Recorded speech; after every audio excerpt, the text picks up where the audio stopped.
Today we discuss the idea of capital.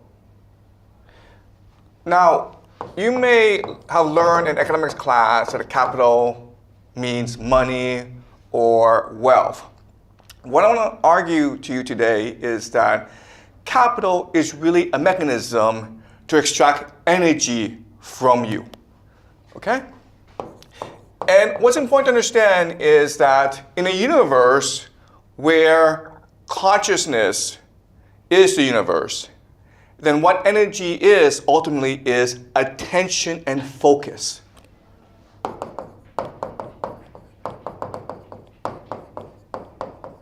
Okay? So it's not enough for you to work at something, you also have to concentrate on it in order for capital to extract energy from you. Okay? All right. So with this in mind, let's discuss an example. All right? Okay. So the most basic example is you have a landlord class, and they're trying to extract energy from the peasant class. Okay? Now, before, traditionally, we've understood energy as maybe grain. Okay? Grain. Capital. But the problem with this is you're actually not that extracting that much energy from the peasant because it's not that hard to grow grain. Also, grain can be stored. Okay? So, in other words, as a landlord, your priority is not necessarily just to extract rent from the peasant. Your priority is somehow to get the peasant to focus entirely on the task at hand.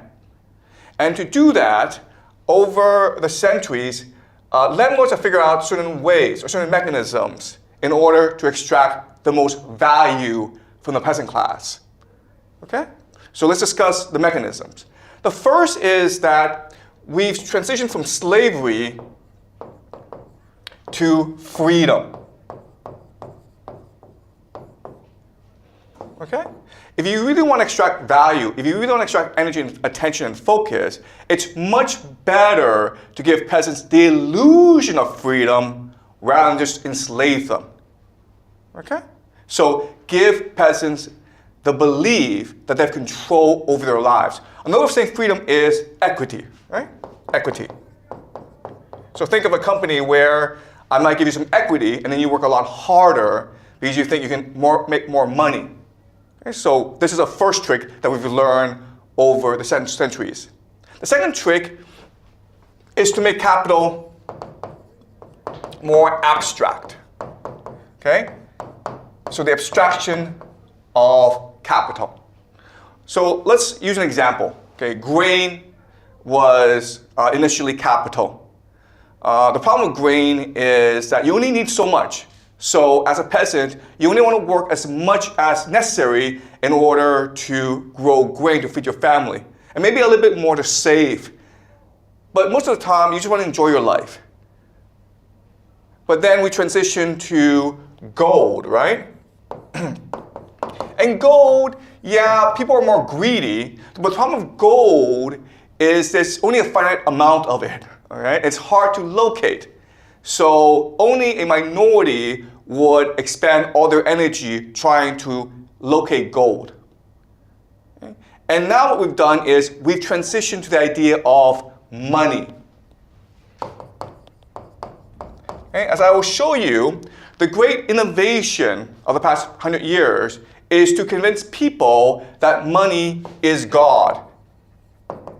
Money is both nothing and everything. And so you can spend your entire life dedicated to achieving money. Okay? So that's the second great innovation. And the third great technique that's changed economics is to understand that if you really want people to focus their energies, you need to create anxiety in them. Okay? Anxiety. And how do you create anxiety? Well, the best way is to create the idea of debt, right? So I'll lend you $1 million today, and you enjoy it, but then you have to spend the rest of the time paying it back. The problem with this, of course, is that there's interest, and so you can never really pay it back, which causes anxiety. And so the idea of debt, I can extract much more value from you than if you were not in debt. Okay? That's the first tool. Second is the idea of inequality and poverty, where a certain class of people are poor, and they'll always be poor. And that incentivizes, encourages the middle class to work even harder. All right? The third mechanism of anxiety is wealth destruction. What is wealth destruction? Simple. War or depression, right? When the economy collapses, when all your wealth vanishes. The idea here is, listen, if the peasants work really hard and they store up a lot of grain, they have a huge granary, they really don't have to work anymore, right? So as a landlord, what do? Well, you go burn down the granary. All right? So war is not just a mechanism to expand capitalism, but it's also a way to make people more anxious because you destroy their wealth and therefore they have to work a lot harder. Okay? So again, in economics class, you may taught that the point of capitalism is to accumulate more capital. No, guys. The point of capitalism is to focus the energies of the peasants. Okay? Because the attention, the focus, is what makes society much more energetic. And that's the end goal. All right? So if society is wealthy, that's actually a good thing because it makes people lazy and complacent. And so the way to resolve this issue is by constantly engaging in wars and by having the boom-bust cycle that you might learn in economics class, right? So in economics, you might learn that the boom-bust cycle is natural to capitalism. It is not natural to capitalism. It is artificial. The people in charge artificially destroy economies, to destroy wealth, to make the peasants work a lot harder. Okay? So are you guys following along? Okay? So that's the strategy that we've learned these past few centuries. And that's why in today's society, we are the wealthiest society ever in human history, and yet at the same time, we are the most miserable, we are the most anxious, and we are the most in debt, okay? Because the landlord class, the capitalists, the elite, what they figured out are three mechanisms in which to extract as much energy from us as possible. First is to give us the illusion that we have freedom in our lives, we have the freedom of choice, that we have equity in society. We can vote for our leaders. When in reality, it's all just an illusion. Okay? Second is to make money God, the end all and be all, both nothing and everything, the very focus of your life.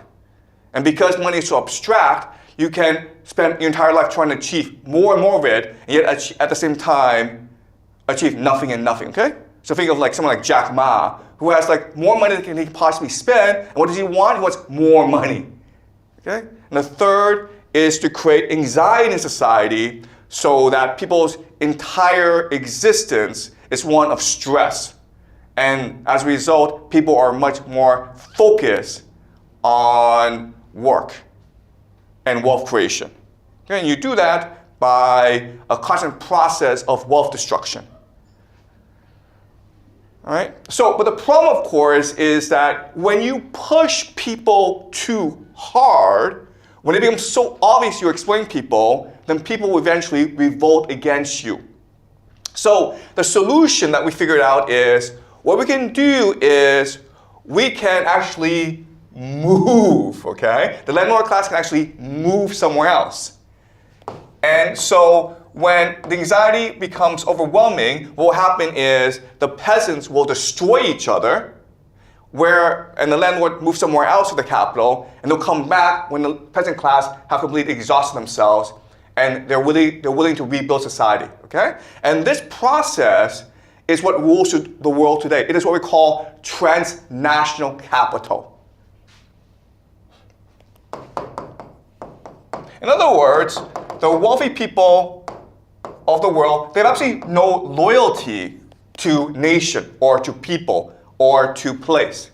They only have loyalty to their capital. And they're willing to move to wherever they can, wherever they have to, in order to keep their capital safe and to grow it. And that's why a lot of people today are moving to Dubai or Hong Kong or Singapore. They don't care. They may not be of that place, but they'll go wherever they need to in order to pay less taxes, in order to avoid the social conflict created by their policies, okay, in order to find better investment opportunities. And this system is what rules the world today. But then the question is, okay, in concrete terms, what really is transnational capital? What allows transnational capital to function, to be able to move from place to place?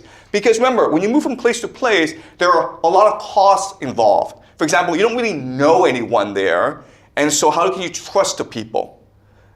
Right? And the solution that we've developed over the centuries is the idea of secret societies. So what you will learn is that secret societies and transnational capital are essentially the same thing, okay? And this is the force that rules the world today. All right, so now that I've discussed transnational capital, let's look at secret societies, like where they come from and how they work. Okay, well, secret societies exist because the lender class and the peasant class are fundamentally different. Therefore, the motivations, the beliefs, the worldview of these two classes must be different. Okay, so the peasants, what do peasants want? They want to live a simple life. They want to make some money. They want to have a family. They want to have some fun. They want to believe in God, okay? And so for the peasant class, we have organized religion, whether it's Islam or Christianity. Okay, Christianity. Jesus, right? Jesus tells you to be a good person. Confucius tells you to be a good person, right? But the lender class, they're different. They have a responsibility, they have an obligation to control the peasant class and extract as much energy as possible in order to maintain their society. Okay? So their religious practices must be very different. So whereas the peasants can pray to God, the lender class must fundamentally pray to Satan. Okay? So now let's look at why the lender class must pray to Satan. And this is true for all societies throughout human history. Before, the lender class was blatant about it, okay? Now they have to be more hypocritical, more secretive about it. All right, so let's look at the lender class. All right, so to be a lender class, to be the elite, you have to do terrible things. But it's actually hard to do terrible things. All right, so let me give you an example. Let's just say, I would say to you, all right, I'm gonna give you 10 million US dollars. But what you need to do is this. What you need to do is take a gun and late at night, go kill a random stranger. You think, wow, that's a really good deal. If I kill a random stranger late at night, no one's gonna know I did it, and I walk away with $10 million. And you think that I can do it, but guess what? When I actually make you go do it, you actually can't do it. Because there are lots of restrictions on your behavior, okay? So think of suicide.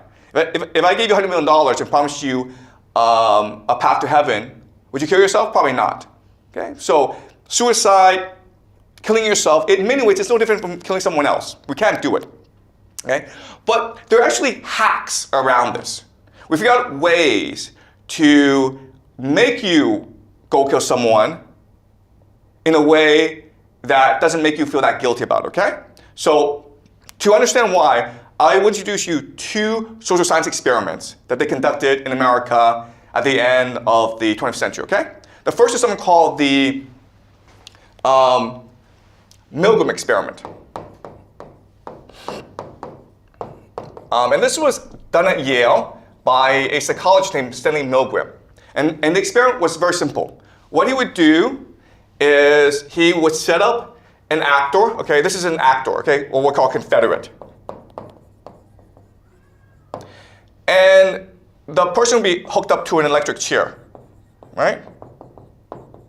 And there'd be a buzzer which increases the voltage in that electric chair, okay? And there's like a max and there's a min, okay? And Stanley Milgram would be here in his lab coat, and he would invite a participant, okay, who's essentially a student, to come and be an assistant, okay? And the assistant's job was to press the button. And Stanley Milgram wanted to know, first of all, would this volunteer, this assistant, agree to shock another human being, even though he's seen the human being in pain? And second of all, Stanley Milgram wanted to see how much pain the volunteer was willing to inflict. And it turned out that with the idea of authority, okay, people are much more willing to let go of their inhibitions.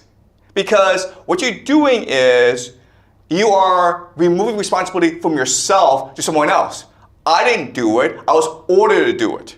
And surprisingly, people are willing to inflict a lot of pain on other people because they are able to remove responsibility for their individual actions, okay? Right, does that make sense? So the point of secret society is for people to come together and avoid taking responsibility for their actions. How? By praying to another god, right? By saying, we didn't do this, we didn't go start this war, we didn't destroy the economy, it was Satan that told us to do it. We had a meeting with Satan, we did the rituals, we summoned Satan, and Satan says, for the good of the world, you must be evil. You must go and start this war so that we can create paradise on earth. It wasn't us. It was not us. It was Satan who did this. Okay? That's the point of a secret society. To force yourself to believe that you have no agency in this world. And you are controlled by Satan, okay, or another god, Saturn. Okay, so it's very common for these secret societies to believe in a god called Saturn. Who is Saturn? Saturn, the Greek is Cronus. And Cronus is a god of time. Cronus is a god of time and order and structure. And Cronus will do things that were unconscionable, that were inhumane in order to maintain control of the world, including in his own children. Because then his children cannot rebel against him, okay? So they pray to Saturn to look for that divine energy in order to maintain order and control in the world for the good of others, okay? Not for the good of me, but for the good of others. Does that make sense? Okay, that's the first idea I need you to understand about these secret societies. They always pray to a higher God. They believe in interdimensional lizard people, or they believe in Satan, or they believe in Saturn. Who cares, okay? But they don't feel as though they're in control. They feel as though they're possessed by demons or by extraterrestrials, okay? And why? In order to do what they must to maintain their power and their wealth. Okay, that's number one. Number two is this. Another experiment that you guys might have heard of, something called the Solomon Asch experiment. Okay. And here, the experiment is 10 people in a room. 2, 3, 4, 5, 6, 7, 8, 9, 10. Okay, and they all sit together. And they're just asked to tell me if this is a straight line or a circle. Okay? It's that simple. Then what happens is a volunteer is asked to come into the room, okay? And this volunteer goes last. And everyone around the room goes and tells the answer, okay? And from 1 to 10, okay, and these are all Confederates, okay? These are all part of the conspiracy. From 1 to 10, they all say this is a circle. And so by the time you get to the volunteer, who's number 11, he's like, what should I say? And often, a lot of times is, he'll say, it's a circle, because he's trying to conform to the group. But not only that, afterwards, when he's told that, oh, there's actually a line, he's actually convinced he saw a circle. Okay? That's the power of group conformity. Okay? So two ideas, authority and conformity is what underlies the power of secret societies. And as such, you are now, because you are part of the society, you now have the power to take a gun, go kill someone late at night, and collect your $10 million. Okay?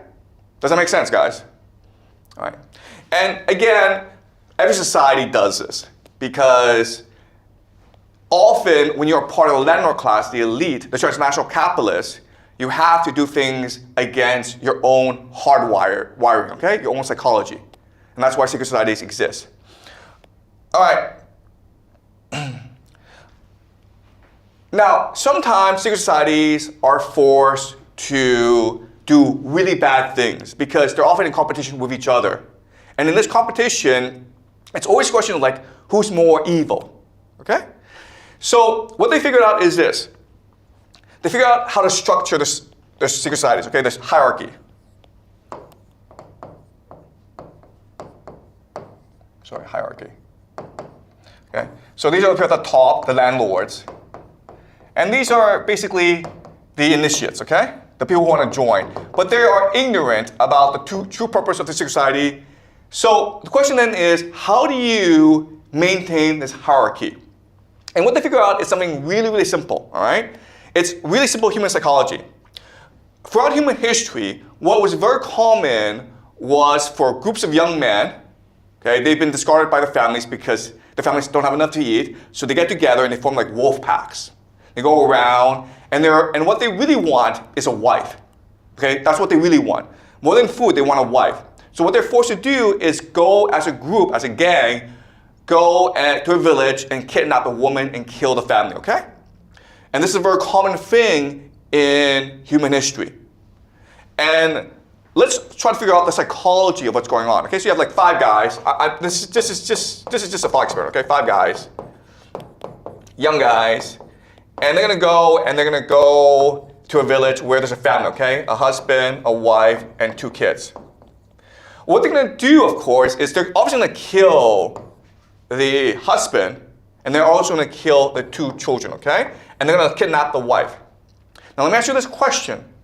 Let's understand the psychology of this woman when her entire life is destroyed, okay? Does she, A, want vengeance? B, become depressed? C, fall in love with one of the guys? A, B, or C, guys? A, B, or C? Yeah. What is that? A. Okay. You guys would think she would want vengeance for what has happened, but that's not what happens, okay? It's more likely that she becomes depressed or she falls in love. It's often at times that she falls in love. We call this a Stockholm syndrome. All right, it's a very basic human psychology that is consistent throughout human history, throughout all societies. When a woman sees her entire life collapse like that, she has no longer any stability. Her reality is destroyed. And therefore, she clings to anyone who is willing to support her, even though that person is the same person who destroyed her life in the first place. It's really weird psychology, but it's very, very true. That's also why arranged marriages work, okay? Throughout human society, older man is often paired with a younger wife. She might be like 14 or 13. But, after a few years, they do fall in love with each other because the woman is completely dependent on the man. Okay, and also that physical intimacy. All right, so it sounds really depressing, but this is a very basic principle of human psychology. Because at this point in history, when her reality has collapsed, her soul has left her, okay? And now she's basically a slave. And what a slave does is someone who clings to life. All right, does that make sense? Okay. Now, what happens to these 5 guys, okay? A, do they feel guilty for what they do? B, do they fight over the woman? Or C, are they brothers forever? The obvious answer is C, right? They're brothers forever, okay? So even though they've committed this terrible, terrible act, right, it's made them more unified. Okay? And this is a structure of secret societies. The structure of secret societies is for the people that are very top to commit these rituals of torture in order to turn the initiates into slaves. And those who are most willing to participate in these rituals, those who are most willing to become slaves, become the middle people, okay? The people that are most trusted, because now they're slaves. And that's how secret societies work. And that's why there are so many different degrees to secret societies. And that's why at the very top, no one knows what they're really doing. What they're really doing is praying to Satan, okay? Because Satan is giving them the strength, or Saturn, who knows, okay? Or whatever. Saturn or Satan is giving them the strength in order to torture these initiates, so these initiates become their slaves for life. And then these initiates are given limitless wealth and power because they are now completely loyal, dependent on the master. All right? All right. All right. This sounds confusing, but let's use another example. All right. So Spartans. Sparta. So Sparta, remember, Sparta is a war society, a militaristic society that is intent on maintaining control over its slaves, okay, the Helots. And the Helots outnumber the Spartans 10-1. So these Spartans need to be really cohesive as a society. They need to fight and die for each other. So their education system is like this. At 5 or 6, the Spartan child is taken away from the parents, okay? And this obviously creates fear and anxiety.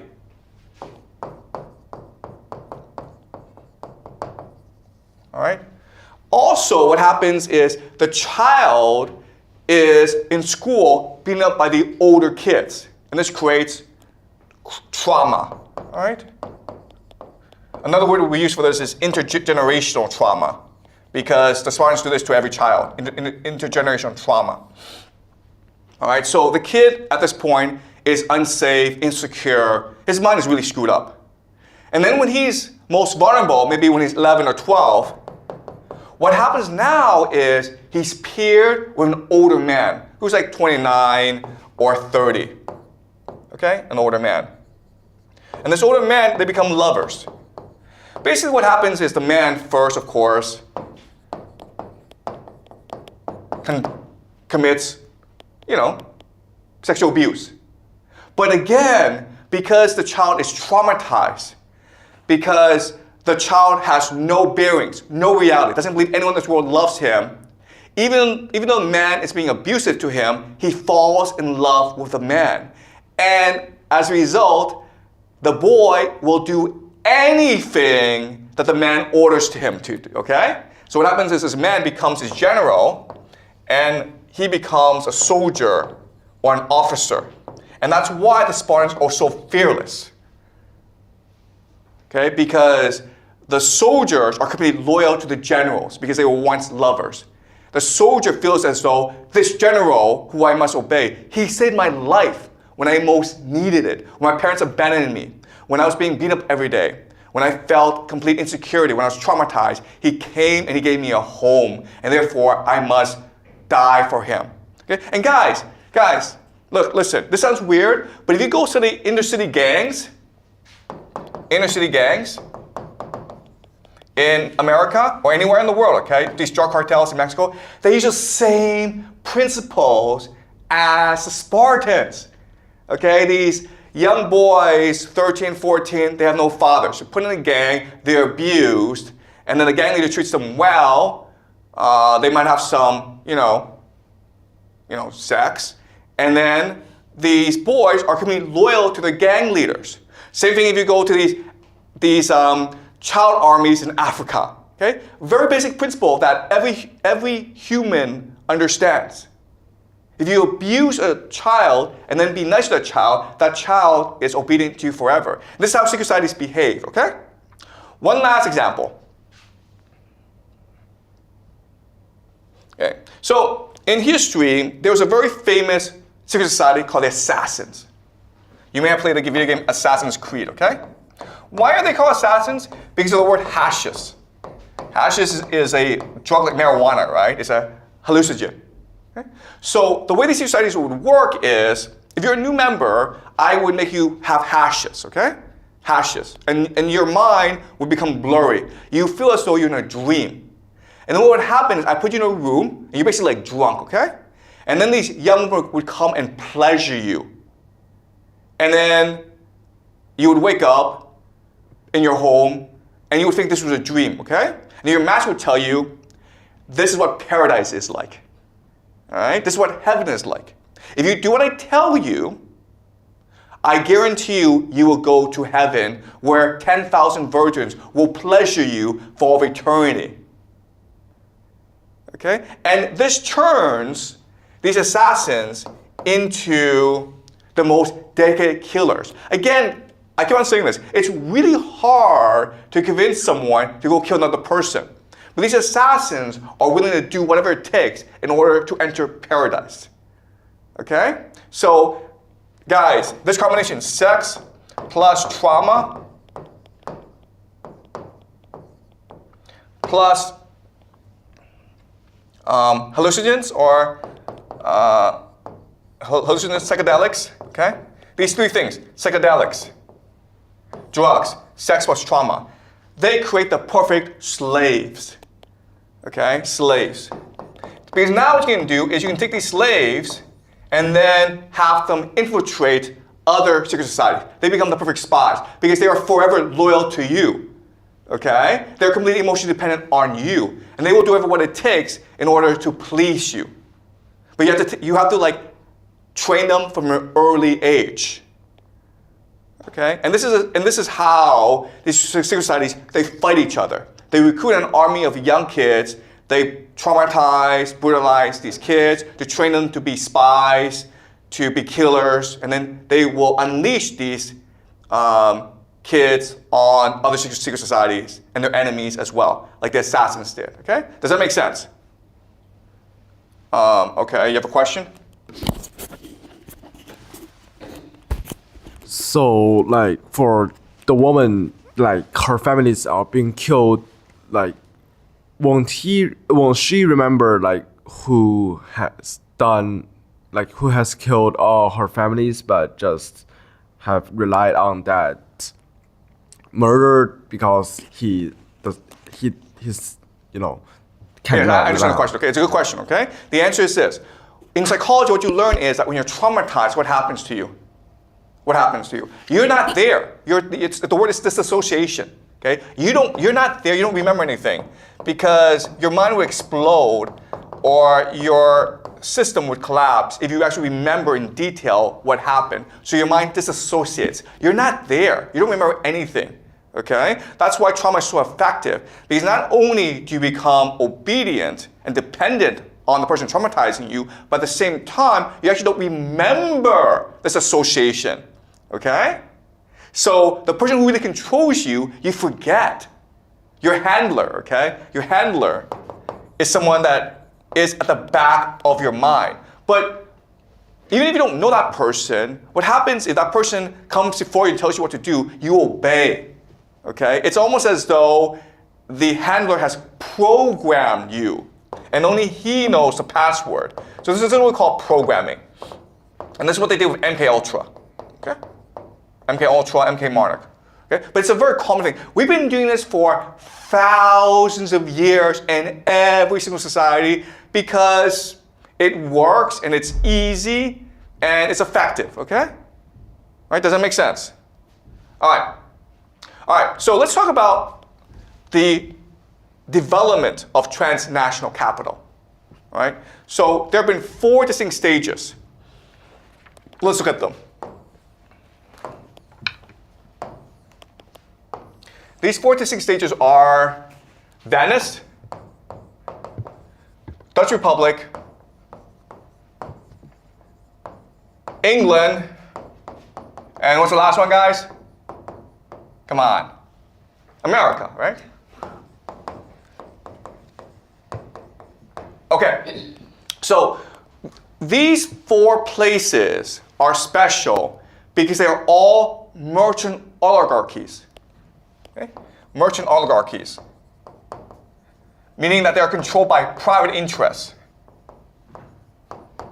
private interest. Now, I understand that in school you're taught that America's a democracy and England's a democracy and all that. No, guys, it's all nonsense. These are oligarchies. They're controlled by private interests. They've always been controlled by private interests. They're still controlled by private interests today, okay? And the way that these private interests, what they do to maintain control over their people and the world is through three mechanisms, okay?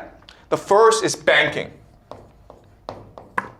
Banking just means that these oligarchs are pooling their resources together in order to extract energy from the world. Now, the thing about banking that's very important is that if you're able to bank in a certain way, you're able to extract energy across time and space, right? You're able to borrow money from the future and spend it today.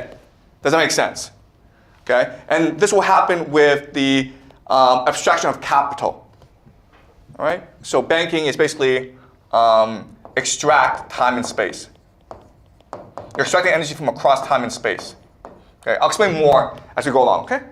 Second is the idea of a navy, where you're controlling trade. And the third is diplomacy. The idea of diplomacy is you don't want to fight wars because your population is very limited. What you want to do is trick other people into fighting wars for you. Okay? You want to have these trade negotiations. So it's like spying, intelligence. All right? And then all four, what's really important is that if you're a merchant oligarchy, you're actually controlled by a secret society. Okay? Not a king, but by a secret society. Because otherwise, how else can these merchants get along with each other, okay? So secret societies is what allows them to work together to plan and control their populations. Now, what's going to happen is this. Venice is one of the early oligarchies, but with each iteration, it's going to improve in power. Why? Because by the time we get from Venice to England and the Dutch Republic, we have something called the Protestant Reformation. Okay? So what I will do is explain to you what the Protestant Reformation is. But the Protestant Reformation radically changes how we see ourselves and our relationship with God, which makes transnational capital much more powerful. And then what's going to happen is, by the time we hit England, we go from England to America, we have the Enlightenment.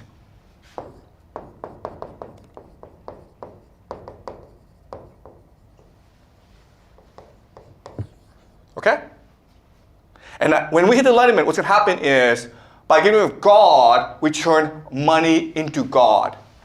And when this happens, transnational capital becomes all-powerful.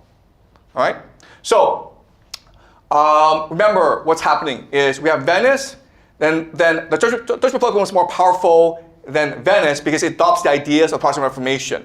And then America becomes more powerful than England because it adopts the ideas of the Enlightenment. What's happening throughout this process is transnational capital is becoming much more abstract and therefore much more powerful. Okay, and therefore much more capable of extracting energy from the population. All right, so let's go over the Protestant Reformation. All right.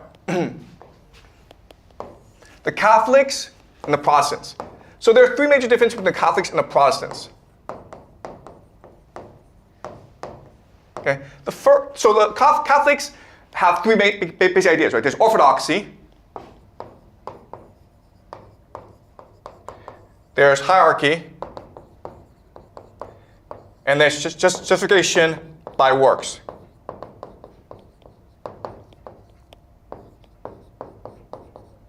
All right? So the idea is, hey, if you want to go to heaven, just obey the Catholic Church, what the priest tells you. Don't think, just do what the priest tells you to do. Really simple, right? Okay, but there are three problems with all this, okay?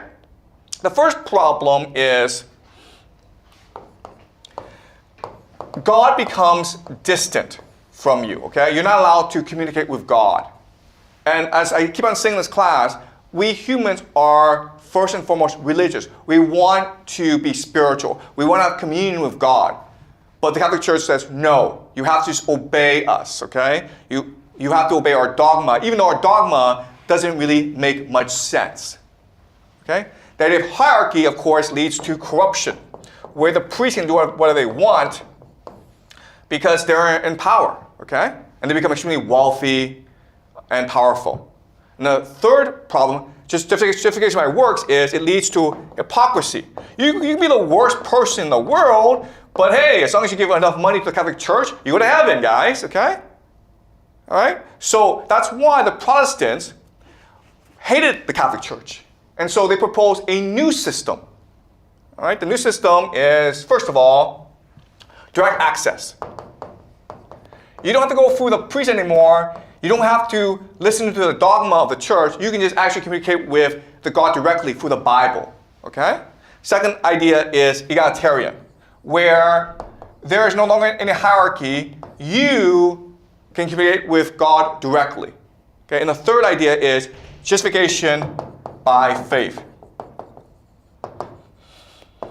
Okay. The problem, though, of course, is that these three solutions to the Catholic problem will create more problems. Okay? The first is the idea of direct access. So you can access God directly. The problem is that Christians believe in the Holy Trinity. Okay, the Holy Trinity, right? God, Jesus, and the Holy Spirit are different but the same. Okay? Separate but co-equal. It makes no sense whatsoever. And as such, if you're trying to access yourself, you can't do it because this precludes you, okay? It is impossible for you to insert yourself into the story of the Holy Trinity. If it was just Jesus, you could talk to Jesus, but how do you talk to Jesus, God, and the Holy Spirit at the same time? You can't do it, okay? So this causes confusion, okay? Second problem is the idea of egalitarian. This causes just so much chaos, debate and chaos, right? Because now, hey, if I want to, I can start my own religion. I don't need to get people to agree with me. I need to start my own religion and have followers follow me, okay? So this causes a lot of debate within the Protestant religion. It still happens today where among the Protestants, there are like thousands and thousands of different branches, okay? The last problem is most problematic. Justification by faith. This creates anxiety, right? Because if you don't really know God because of the Holy Trinity, how do you know you really believe in God? Right? The Catholics believe that all you do is give some money, do some good work, don't sin, and you go to heaven. But the Protestants believe that, no, you have to really believe in God in order to go to heaven. Okay? What's even worse is that another reformer named John Calvin, he proposed the idea of double predestination. Because the Catholic Church says, you know what? Only we can decide who goes to heaven, so if you disobey us, you'll burn in hell. And John Calvin, to respond to this, says, no, no, no. The Catholic Church has no power over anyone because God, at the beginning of time, has already decided who will go to heaven and who will go to hell, okay? Double predestination. It's already been decided, guys. And how do you know? Well, the solution is through energy, right? If you work hard, and you make a lot of money, you become very wealthy, then you know that God favors you. But after you become very wealthy, what's really important is for you to understand you can't spend any of this money because you can't sin. Okay? So you can only invest the money. All right? As you can understand, the merchant oligarchies love this because now they're taking people's money and they're able to invest it in any way they want. It's all going to the bank. Okay? And this is the Dutch Republic. This creates the Dutch Republic, which becomes the wealthy society in Europe at this time, in the 17th century. Okay? All right? Any questions so far? Okay? So what's going to happen, though, is by the time you go from England to America, okay, England's also Protestant.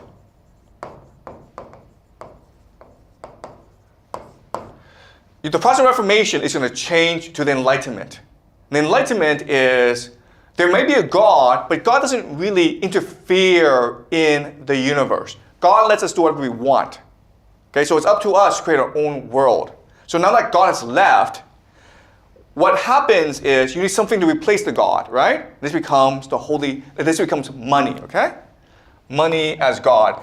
And this works because if you insert money into the Protestant faith, it solves a lot of problems. It solves a problem of anxiety, because how do you know you go to heaven? If you become very wealthy. Okay? And everyone, how do you know you're favored by God? Whoever becomes the wealthiest, okay? So money becomes the new religion of America. And this is what ultimately leads to the triumph of transnational capitalism, okay? All right. Okay, so how do we get from the Dutch Republic to England? Okay, the answer is very simple. The problem is that the Dutch Republic, it is on the continent of Europe. Therefore, it's very easy to invade. Now you have a problem, like how do you keep your money safe from invaders, okay? Because they have a lot of gold. And so what they will do is they will take this money, and in 1688, they will transfer most of this money to England, okay? So how does England convince the Dutch to invest in England? Well, first thing is they make a Dutch aristocrat, Willem of Orange, the king of England, okay? All right? 1688, England invites Willem of Orange to become the king of England. That's number one.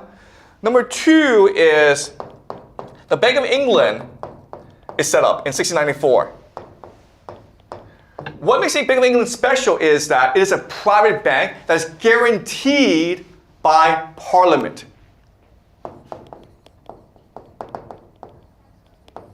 Okay, does that make sense, guys? What this means is this. What this means is that if I make a lot of money, I keep it. But if I lose my money, the people will ensure that I get it back.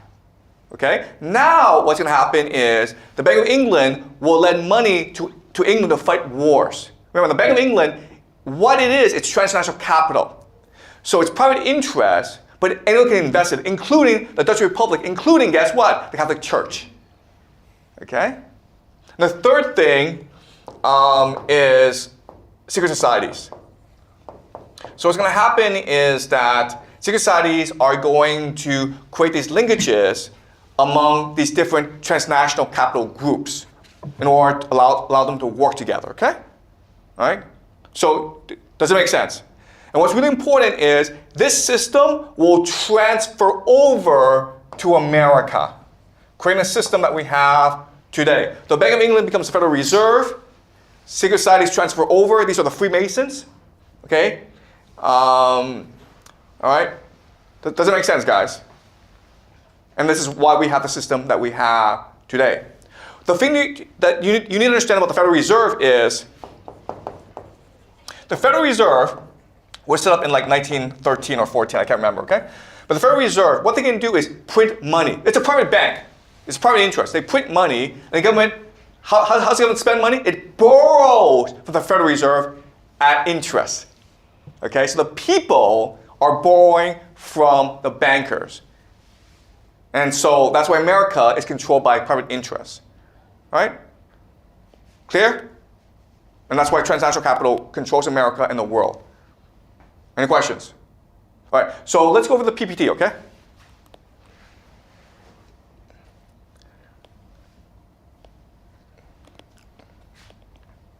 All right, so Venice.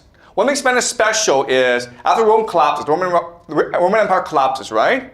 These noble families, they're now impoverished. They go to different places. The city that becomes dominant in the Italian peninsula is actually Venice. Why? Because it's surrounded by marshes. So it's hard to invade. And you don't actually want to invade it because it has no resources. Its only advantage is that it's by the coast, which allows it to engage in piracy, as well as trade and diplomacy, okay? All right, so this is Venice today. And as you can see, it would be very hard to invade.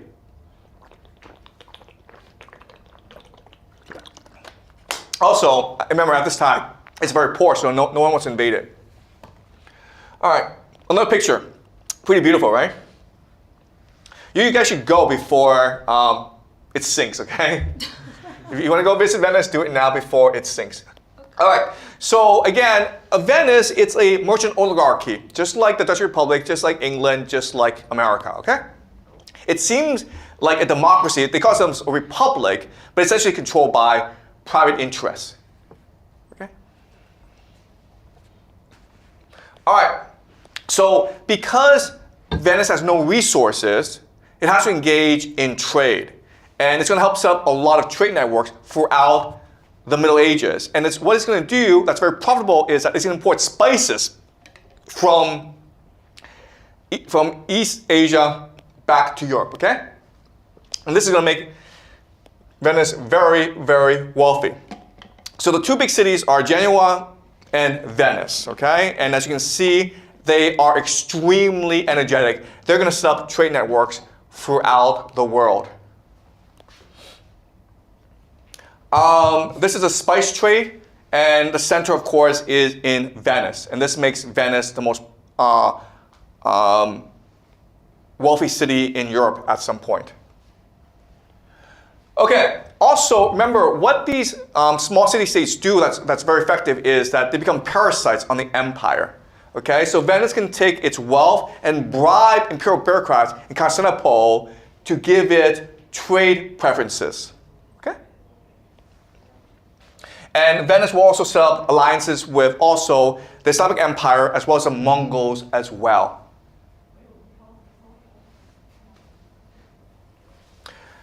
Guess who is from Venice? Marco Polo is from Venice, okay? Why is Marco Polo traveling around the world? To set up new linkages for Venice, okay? So you got all these Venetians going around the world to be spies and to explore in order to set up new networks for Venice. Because they don't have really a choice in the matter. They are a trading power. They don't have any resources on their own, so the people have to be very energetic, okay? And while this is happening, they set up these banks where the wealthy merchants can pool their resources to take more risks. Okay? Eventually, what will happen is that Venice will decline and the Dutch Republic will emerge. What makes the Dutch Republic so powerful is that it's ruled by merchants who have now adopted Calvinism. Okay? Remember, Calvinism is the faith that wealth is signals that you will go to heaven. So everyone in the Dutch Republic works really, really hard. It's a very energetic society, and they can now feed off the Spanish Empire, okay, the Austrian-Hungarian Empire, the Habsburgs. Why? Because the Spanish Empire, what they've done is they've gone to South America and captured a lot of gold, and it makes their people very lazy. Okay, so there are three ways in which you can take advantage of that. The first, of course, is piracy, where your ships just steal the gold as this gold is heading back to Spain. Another is just by providing industry for these people. These people don't want to work, so you just sell them clothes, okay? And this builds up the industry of France, Britain, and the Dutch Republic. The last way, of course, is probably luxury goods, especially spices, to the market. So because the Spanish Empire is so wealthy, this wealth transfers to the energy industry of the Dutch Republic. Okay?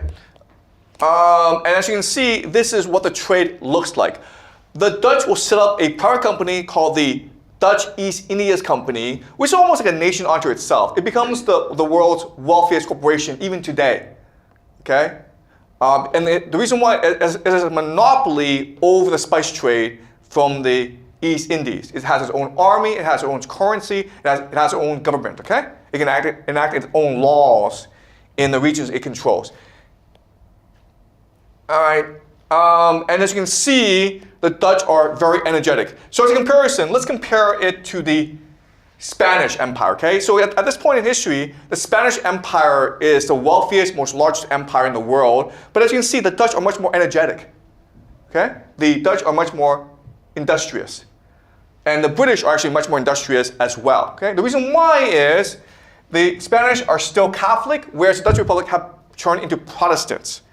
Okay, and this allows for the growth of the middle class, because as long as you're willing to work hard, you can become wealthy. Whereas the Spanish, it's very much a society based on nobility and clerical privilege. Okay? All right. So as we discussed, the two leaders of the Protestant Reformation are Martin Luther, who proposed justification by faith. Okay, justification by faith. You have to actually believe in God if you want to access heaven.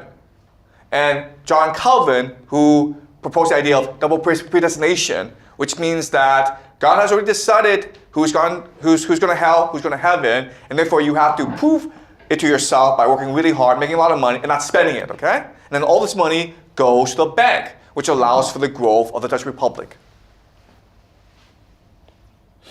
All right. The Protestant Reformation will have many major effects on the world. It will lead to something called the 30 Years' War, and the Protestants will fight the Catholics.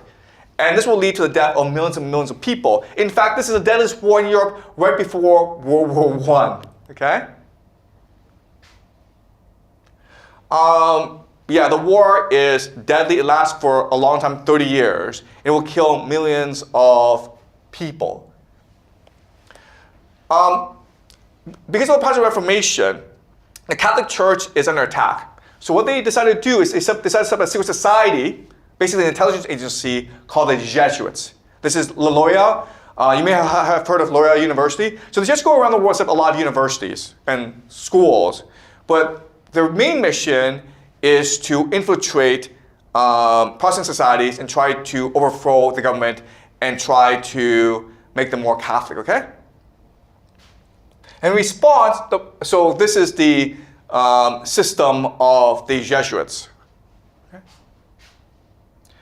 And in response, the Protestants will set something called the Freemasons. Okay, we'll discuss this later on. Right? But so throughout history, at this time, there's a secret battle going on between the Jesuits and the Freemasons. And they're using all sorts of really nefarious, evil techniques, including, as we discussed, traumatizing young children so they could be spies to infiltrate other groups.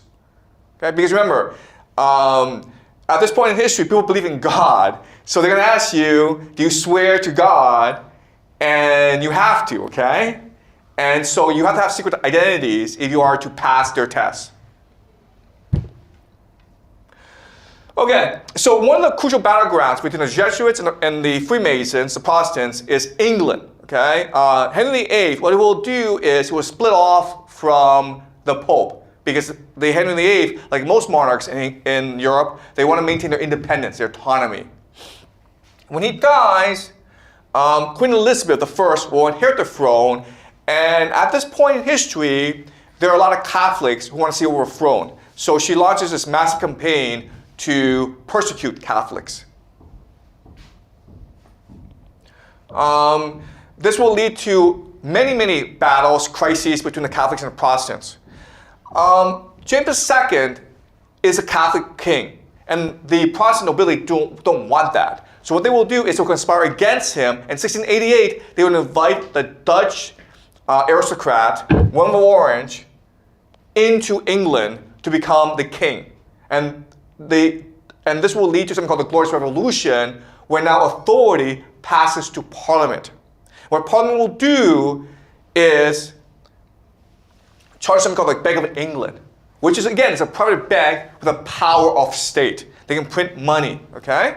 And this solves a huge problem because before, what happened is these private bankers would lend money to monarchs. The problem with that is the monarch could die, the monarch could be overthrown, the monarch could lose a war, the monarch could just decide not to pay you back, okay? But now, if it's Parliament that's borrowing the money, the people always have to pay you back, okay? Unless England is destroyed as a nation, your loan to the nation will always be guaranteed.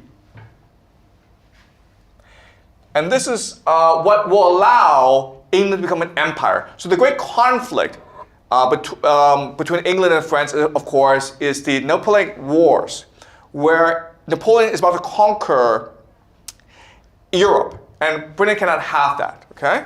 Britain is a naval power, and if Napoleon is able to establish an empire in Europe, then England won't be able to trade with Europe. So what England will do is finance 7 wars against Napoleon. And they can do that because they have the Bank of England, which is able to borrow unlimited amount of money from the future as well as across space, okay, across time and space. That's how they're able to defeat Napoleon. Napoleon defeated England 6 times. But England didn't really care because, first of all, England wasn't fighting the war, it was just financing the wars. And England could not stop fighting the wars because otherwise it would go bankrupt, okay? Does that make sense? All right, the Napoleonic Wars. And this establishes, of course, the British Empire. And they can do whatever they want now. So they take over India. And they set up something called the East India Company. Okay? And the East India Company is also a nation unto itself. It is at this time, as a company, maybe the third or fourth richest nation in the world. And of course, what they do that's very important is they extract wealth from India. They basically steal a lot of wealth from India. People estimate that they've stolen like $45 trillion of wealth from India. Okay, so you can see how in 1700, before the arrival of the East India Company, India might have like a quarter of the world's GDP, but over the next 200, 300 years, their wealth will plummet. Okay, the reason why is what's going to happen is that England will turn India into a resource colony. They will destroy the manufacturing base of India, turn it into an agricultural economy, and then force India to buy British manufactured goods. Okay? So what they will do is use India to drive their industrial revolution. Okay? And as you can see, they're also forcing the Indians to pay a lot more money than their own people. And so in 1913 to 1950, the average income of Indians don't really change that much. Okay? But what's really important for you to understand is this.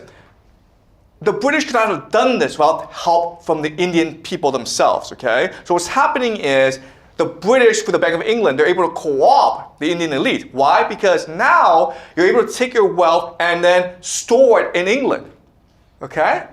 Does that make sense?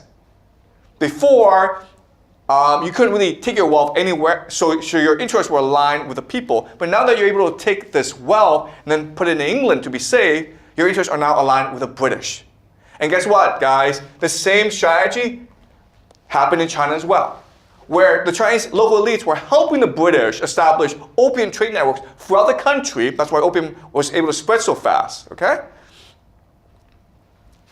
And guys, the system is still around today, okay? So the British Empire may be gone, but the British system of money laundering, of stealing a nation's resources by corrupting your elite, it still exists today, okay? So these are all places where England has these offshore private banks so that the elite of Africa, of Asia, can steal from the nation and store it in these banks, okay?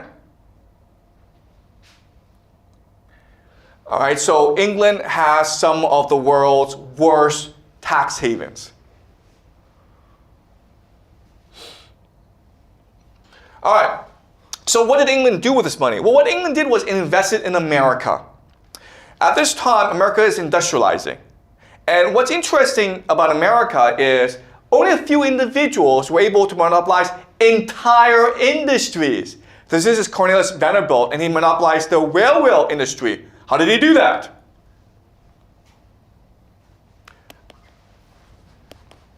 This is Andrew Carnegie, who was born poor, but then he monopolized America's steel industry. How did one person do that? That's really strange, guys. Oh, Rockefeller, he monopolized America's oil industry. In fact, over 6 weeks, he was able to buy out all his competitors. Where did he get all this money to buy out his competitors? How did he become a monopolist? How is this happening, guys? J.P. Morgan, he monopolizes America's financial industry, and he creates something called the Federal Reserve, which is a system they still have today, where America is ruled by private banks. Okay, how is this happening? All right, so these questions. How is it possible for these individuals to monopolize industries? Why are these monopolies national rather than regional? Okay, and why didn't government make public these critical infrastructure and resources like we do in China, right? Oil should belong to the people. Why does it belong to one person?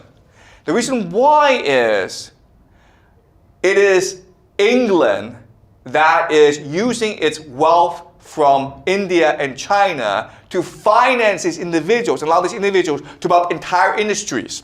Why is it doing that? Because the Americans at this time in their history, they hate the British, right? The Americans like, in 1776, we fought a revolution with the British. Why would we allow the British come back and buy up our land and our oil and our steel and our railways, right? Therefore, they needed people like John Rockefeller and Andrew Carnegie to act as their agents. Okay? Does that make sense? All right? So in America, you're taught that these people, Andrew Carnegie, John Rockefeller, they were just rags to riches. It's because of the American dream. It's a land of opportunity. If you work hard, you can become a billionaire. No, guys, that's not true, okay? If you belong to a secret society, if you are financed by the British Empire, you can become a billionaire. And guess what, guys? We have the same system today. Bill Gates,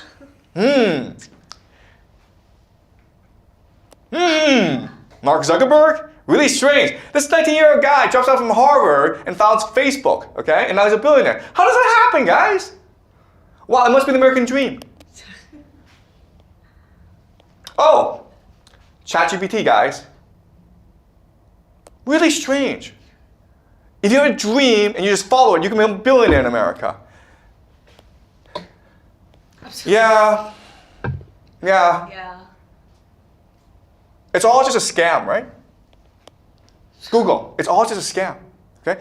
What you need to understand about these companies is they were all founded with US military technology that is public, okay? The internet, it's a US military technology. Google, these search engines, it's all US military technology. And they were given to these guys for free. Why would they do that?